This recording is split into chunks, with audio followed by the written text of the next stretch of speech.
Sejam bem-vindos a mais um vídeo aqui no canal da Dona Lúcia e hoje, obviamente, vamos falar sobre a final da Copa do Brasil, que sim, uma piada morreu. Estamos em luto que mais uma piada acabou falecendo nesse domingo, que foi o São Paulo não tem Copa do Brasil. Pois bem, mas antes de qualquer coisa, deixa seu like aqui no vídeo, se inscreva no canal e agora vamos falar sobre esse, assim, não foi um jogão, mas o título do São Paulo foi extremamente merecido, até pelo enredo, até pela história, até pelos personagens. Mas antes de falar nisso, vamos falar um pouco do jogo. Diferente do que aconteceu no Maracanã, eu acho que o Flamengo no primeiro tempo foi melhor.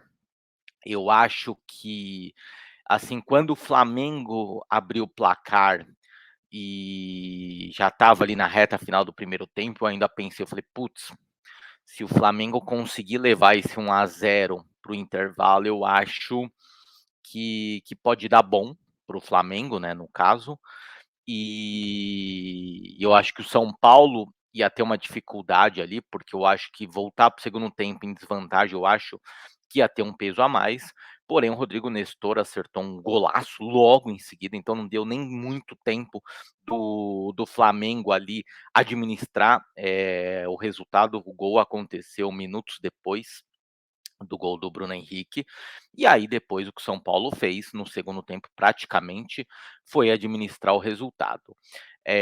O primeiro tempo, como eu falei, eu achei que o Flamengo foi melhor, assim, teve um volume maior de jogo, principalmente bem no comecinho do jogo ali, eu até lembro de ter tweetado até 18, 19 minutos, o Flamengo estava bem melhor que o São Paulo, e depois com, assim, ainda no primeiro tempo, São Paulo deu uma equilibrada, mas no geral o Flamengo foi melhor, tanto que abriu o placar e depois, literalmente, um golaço do Nestor ali.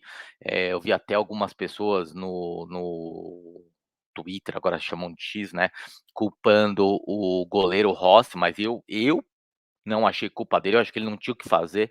Então veio uma bola levantada, ele rebateu, caiu no pé do Nestor. Eu acho que o gol foi muito mais mérito do Nestor do que uma falha do Rossi. Eu não vi falha. E, obviamente, segundo tempo, o São Paulo aí sim administrou o resultado. E o Flamengo, por sua vez, apesar de ter jogado melhor no Morumbi do que no Maracanã, era aquele típico jogo, assim como foi no Maracanã, que você olhava ali o segundo tempo e falava assim: putz, o Flamengo não vai empatar esse jogo, por mais que tenha maior volume de jogo. E era a mesma coisa no Morumbi. Por mais que o Flamengo ali tentava pressionar tal, o Rafael não fez grandes defesas, não teve aquele coisa assim, aquele bombardeio o tempo inteiro. Eu acho que o São Paulo se portou muito bem na zaga, até pensando que, pô, perdeu o Arboleda ainda durante o jogo, né? Então, para mim, o São Paulo no segundo tempo, sim, jogou mais com o regulamento embaixo do braço e acabou sendo campeão merecidamente, né? Um time que elimina o melhor time do país, na minha opinião, que é o Palmeiras nas quartas de final. Elimina um arquirrival histórico e com quem tem um retrospecto muito negativo em mata-mata, que é o Corinthians na semifinal. E ganha do time que tem mais talentos no Brasil, que é o Flamengo. Cara, você não pode dizer que não é um título justo. Obviamente que a história disso passa muito pelo Dorival Júnior. É uma história, assim, espetacular, porque eu acho que nem o Tarantino teria escrito um roteiro tão absurdo, né, dessa história de imaginar que o cara foi trocado em novembro por um cara que foi vice dele na Copa do Brasil, e 9 meses depois ele foi campeão em cima desse time que na época te chutou para fora do clube. Então, é um roteiro, assim, literalmente de cinema, né. Eh, mas assim, o Dorival foi, assim, foi merecido demais. Eu acho que o trabalho que ele fez foi absurdo no São Paulo. Quem lembra o São Paulo no começo do Campeonato Brasileiro, ali na reta final, que estava com o Rogério Ceni, eu via muitos são paulinos falando em rebaixamento, de brigar para não cair no Campeonato Brasileiro e tentar fazer uma Copa do Brasil, uma Sul-Americana mediana. E, cara, a chegada do Dorival foi totalmente determinante para essa mudada de chave, pra essa mudança de chave no time do São Paulo. Então eu acho que o São Paulo hoje é um time muito menos ansioso em campo com o Dorival do que era com o Rogério. É um time que sabe controlar melhor as ações, sabe desenvolver o jogo melhor, tem mais calma para jogar, não é aquela coisa, sabe, insana do Rogério Ceni. E assim, eu acho o Rogério um bom técnico, mas eu acho que o Dorival chegou na hora certa, no momento certo. Eu acho que o grande ponto é, eu acho que o São Paulo precisava do Dorival e o Dorival precisava do São Paulo. Então eu acho que foi o casamento perfeito em 2023 e que foi coroado com o título da Copa do Brasil. Foi o terceiro título da Copa do Brasil do Dorival, lembrando que ele já ganhou em 2010 com o Santos, ganhou ano passado com o Flamengo e agora com o São Paulo.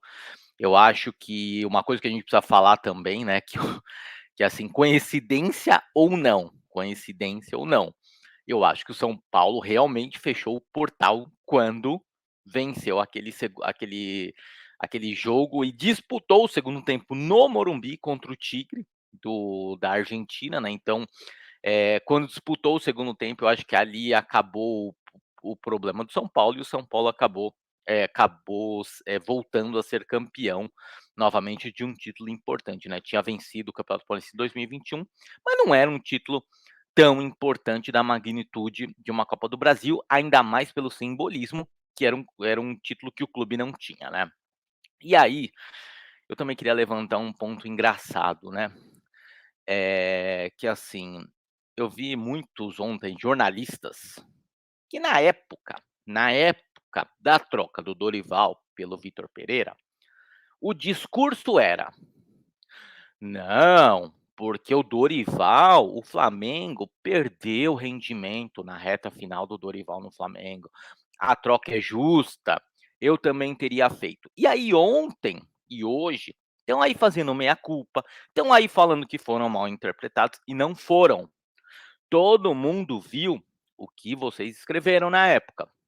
Então não vem tirar o corpinho fora agora e falar que não, eu queria a permanência do Dorival. Não é verdade.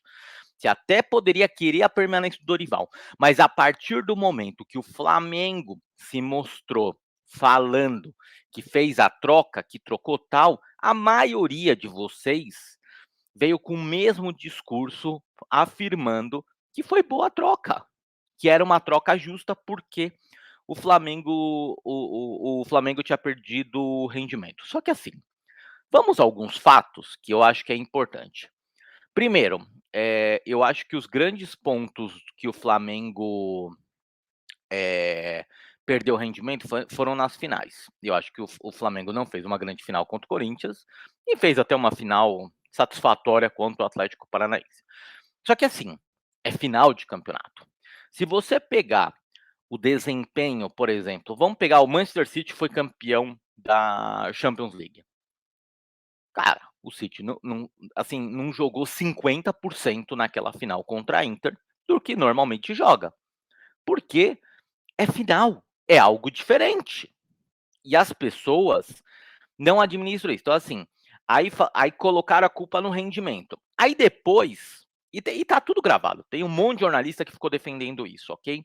E depois falar assim: "Não, mas olha os jogos que o Flamengo fez no Campeonato Brasileiro, após ter sido campeão da Copa do Brasil, da Libertadores". Aí eu pergunto para vocês: o time ganhou a Libertadores, ganhou a Copa do Brasil.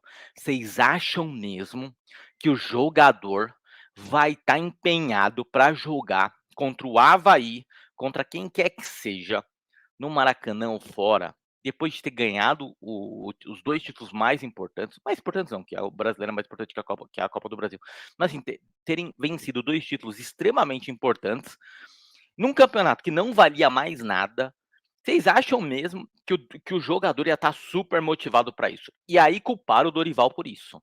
E não um relaxamento natural depois de você conquistar 2 títulos. E aí a culpa foi do Dorival, muitos jornalistas culpando o Dorival, e aí acabaram defendendo a contratação do Vitor Pereira. E aí deu no que deu. E assim, O Dorival não é nenhum gênio, não é nenhum Guardiola, não é um Klopp, mas é um bom técnico. E terem tirado ele naquele momento, e eu falei na época, então eu tô bem tranquilo para falar, foi uma grande sacanagem o que fizeram com o Dorival. Grande sacanagem o que fizeram com o Dorival. Então, assim, então hoje, principalmente esses caras aí da imprensa, que adoram, né, tipo assim, principalmente uns que viraram clubistas pra caramba, agora estão tudo querendo tirar o corpinho fora. Agora estão tudo defendendo que não, eu não pedi o Dorival fora. Pediu sim, pediu sim. Porque quando foi trocado o Vitor Pereira pelo Dorival, falaram que o Dorival só fazia arroz e feijão, falavam que era melhor sim ter trocado, porque o Vitor Pereira poderia ter um desempenho melhor que o Dorival, que o Dorival caiu de rendimento na fase final dele. Só que o Dorival ganhou 2 títulos em 6 meses de Flamengo. Os caras ficaram um ano, perderam 7 títulos no ano. 7 títulos no ano. Então, assim, eu acho que é muito justo o que aconteceu com o Dorival. Foi muito injusto o que aconteceu com o Dorival na época. E, de verdade, não há um roteiro melhor para finalizar essa Copa do Brasil que não Dorival ganhando a Copa do Brasil em cima do Flamengo. Ao Flamengo, o que resta? Primeira coisa, estou gravando esse vídeo 8h50 da segunda-feira e o Sampaoli ainda continua como técnico do Flamengo. Então, esse para mim é o principal coisa que o Flamengo precisa decidir.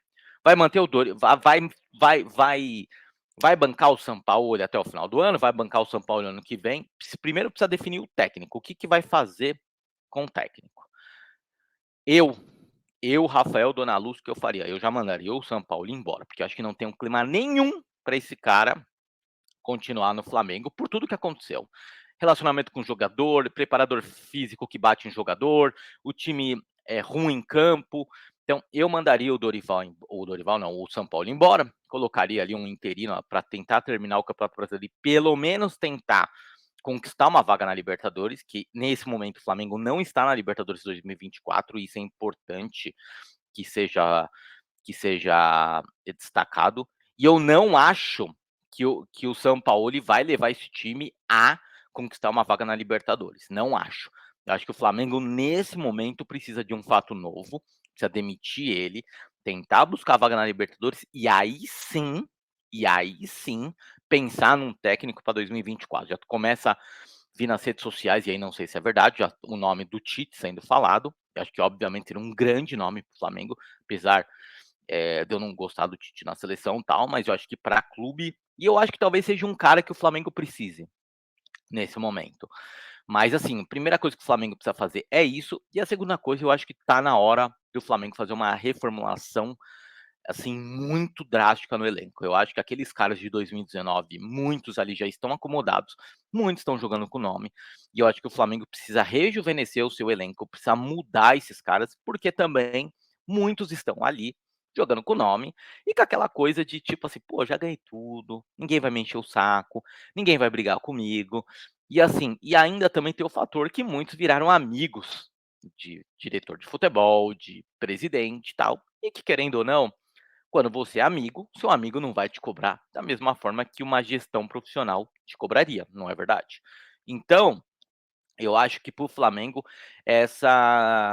o Flamengo precisa muito, muito, muito dessa reformulação urgente. Mas assim, volto a repetir, foi um título muito legal, do São Paulo, apesar de voltar a repetir que a piada morreu, mas, mas eu fiquei muito feliz pelo Dorival, de verdade, fiquei muito feliz mesmo.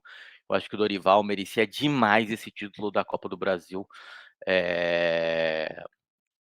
vencer pela sacanagem que fizeram com ele no Flamengo em 2022. Então é isso, pessoal, obrigado mais uma vez pela atenção aqui no vídeo e novamente não se esqueça de se inscrever no canal.